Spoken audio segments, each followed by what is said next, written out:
elephant foot yam. We need onion, dry coconut, green chilies and garlic. Heat up pure iron tawa and add long chopped onions without any oil. Let the onion change its color to a little bit black. Remove the onions from the tawa and roast the coconut, garlic and green chilies all together. Now let it cool down for some time. Add half tomato and make a fine paste out of it. Cut elephant foot yam in a pressure cooker. Add some oil, jeera, let it crackle.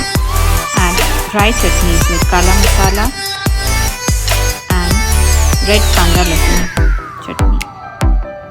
Add the paste of onion, coconut. Stir it and simmer for 5 minutes. Add haldi, coriander powder and salt. Put elephant foot yam to it and keep on stirring it on low flame for at least 5 to 7 minutes.